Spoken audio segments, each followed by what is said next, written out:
Hello everyone, welcome back my YouTube channel Kuldeep medicos. Guys, आज हम बात करेंगे कपडॉक प्रवाहिकवाद के बारे में। कपडॉक प्रवाहिकवाद के बेनिफिट्स, इंग्रेडिएंट्स और डोजेज के बारे में बात करेंगे, तो वीडियो के लास्ट तक बने रहें। सबसे पहले इसके इंग्रेडिएंट्स के बारे में बात करें तो यह 20 आयुर्वेदिक दवाइयों से मिलकर बनी हुई है। इसमें एलोवेरस, पुदीना, शहद, तुलसी, मुलेठी, लौंग, कांतकारी इत्यादि चीज़ों से मिलकर बना हुआ है। अब इसके बेनिफिट्स के बारे में बात करेंगे तो यह सर्दी जुकाम को ठीक करने का काम करता है। यह खांसी को ठीक करने का काम करता है।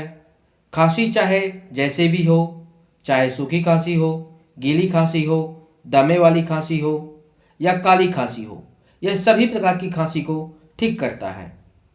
अब इसके डोजेस के बारे में बात करेंगे तो 10 ml दवा और 10 ml गुनगुना पानी एक हफ्ते तक सुबह शाम लेना है। उसके बाद 15 ml दवा और 15 ml गुनगुना पानी सुबह शाम लेना है। अब इसके कैसे परचेज कर सकते हैं उसके बारे में बात करेंगे। तो इसको आप किसी फ्रेंचाइजी से ही परचेज कीजिए, ऑनलाइन परचेज मत कीजिए। इसका जो MRP है वो है 495 रुपये, लेकिन इसको आप मेरे थ्रू परचेज करेंगे तो आपको 10 से 15% के डिस्काउंट में मिलेगा। गाइज, ये वीडियो और ये जानकारी आपको अच्छी लगी हो तो इस वीडियो को लाइक, कमेंट, शेयर और चैनल को सब्सक्राइब करें। Thank you.